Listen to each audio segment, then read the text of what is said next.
여러분 반갑습니다. 4월 29일 금요일 야간 방송 시작하도록 하겠습니다. 오늘 코스피 종합지수는 1.03%, 코스닥은 1.4% 상승으로 마감이 됐습니다. 코스피 업종 차트를 살펴보면 5일 이평선 위에서 시작한 이후에 기준선에서 저항을 받고 마감이 됐다는 것을 확인을 할 수가 있습니다.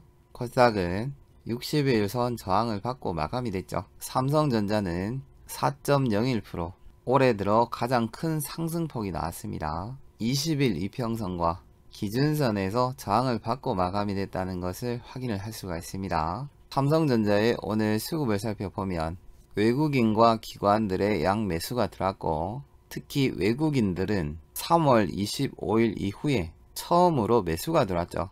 하지만 많은 매수 물량은 아닙니다. 최근 한 달 동안의 삼성전자의 누적 거래 대금을 살펴보면 개인들이 4조 8천억 원을 순매수로 대응을 했고, 외국인들은 3조 8천억 이상을 매도, 기관에서는 1조 1천억 원 이상을 매도로 대응을 했다는 것을 확인을 할 수가 있습니다. 코스피 업종별 투자자 순매수도 살펴보겠습니다. 외국인과 기관들이 양 매수가 들어왔지만 외국인들의 순매수 대금은 143억 원밖에는 되지가 않습니다. 전기전자와 제조업 섹터에서 가장 많은 매수가 들어왔고, 기계 섹터에서만 외국인과 기관들의 양 매도가 나왔다는 것을 확인을 할 수가 있습니다. 코스닥의 경우에는 기관에서만 매수가 들어왔죠. 제약 섹터에서 가장 많은 매수가 들어왔고, IT, SW 섹터에서는 가장 많은 매도가 나왔습니다. 오늘까지 외국인들의 선물 누적 포지션은 1조 4천억 원 이상을 매도로 대응을 하고 있습니다. 오늘 국내 신규 확진자는 5만 명대를 넘어섰고, 확진자가 줄기는 했지만 여전히 많은 확진자가 발생이 되고 있습니다. 저녁 5시 전까지 전세계 신규 확진자는 55만 명을 넘어서고 있고, 다음주 월요일부터는 실외에서 마스크를 벗는다라는 발표가 나왔습니다. 전일 미국 1분기 GDP가 발표가 됐습니다. 마이너스 1.4%로 2020년 2분기 이후 처음으로 역성장을 기록을 했죠. 세부적인 점을 살펴보면 이전치가 6.9%, 예상치가 1.1%였는데 지표가 너무나 좋지 않게 나왔습니다. 캐피탈 이코노믹스에 따르면 연준에서는 미국 경제가 역성장을 하더라도 공격적인 긴축을 강행을 한다라는 발표가 나왔습니다. 애플의 실적 발표가 있었죠. 1분기 123조 원의 매출을 기록을 하면서 1분기 매출과 순이익으로는 사상 최대치를 기록을 했습니다.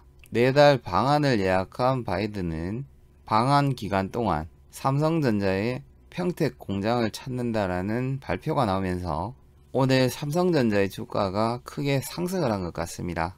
하지만 증권가에서는 삼성전자의 목표 주가를 일제히 하향 조정을 했습니다. 이유가 상승 모멘텀이 안 보인다는 겁니다. 목표가를 가장 많이 낮춘 증권사로는 하이투자증권에서 기존 89,000원에서 82,000원으로 가장 낮은 가격을 제시를 했습니다. 장 마감 이후에 소비재 연쇄 급등과 진짜 물가 상승률은 여름에 온다라는 발표가 나왔고, 특히 농산물 가격이 폭등을 한다라는 발표가 나오면서 또다시 관련주들이 시간의 거래에서 가장 큰 폭으로 상승을 했습니다. 여기에 대한 특징 종목을 한 종목을 찾아봤습니다. 중국 베이징에서는 봉쇄 구역을 확대한다라는 발표가 나왔고, 상하이 종합지수는 0.36% 상승으로 마감이 됐습니다. 오늘 야간에는 미국 개인 소비 지출을 제외하고는 특별하게 중요한 지표는 없는 것 같습니다.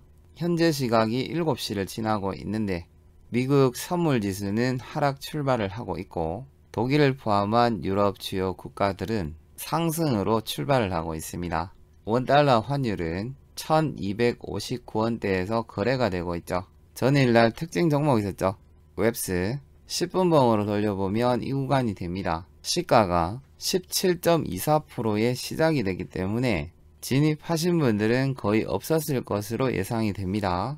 오늘 오후장 기준으로 시간외 거래에서 가장 강력한 종목은 사료 관련주인 대주산업입니다. 그리고 5월 2일 월요일 혹은 다음주 상승 가능해 보이는 관심 종목으로는 코롱 플라스틱입니다. 코롱 플라스틱은 엔지니어링 플라스틱 전문 업체로 특히 차량 경량화에 핵심 프레임과 엔진 관련 부품의 필수 소재를 주력으로 생산을 하는 업체입니다. 주요 주주로는 국민연금공단에서 9.79%의 지분을 보유를 하고 있습니다. 재무 차트도 살펴보도록 하겠습니다. 2019년도를 기준으로 올해 사상 최대 실적과 1분기에는 분기 최대 실적이 나올 것으로 예상이 되고 있습니다. 회사 유보율은 480%, 부채 비율은 67%로 회사 재무 건전성도 굉장히 우수한 업체죠. 그리고 컨센서스 전망치를 보더라도 2023년까지 연간 두 자릿수 증가가 예상이 되는 종목입니다. 힘든 시장이 계속해서 이어지고 있습니다. 그리고 한국 시간으로 5월 5일 목요일 날 미국 금리 결정과 FMC의 기자회견이 있죠. 한 주 동안 고생 많으셨고 다음 주에도 성공 투자할 수 있기를 기대해 보겠습니다. 수고하셨습니다.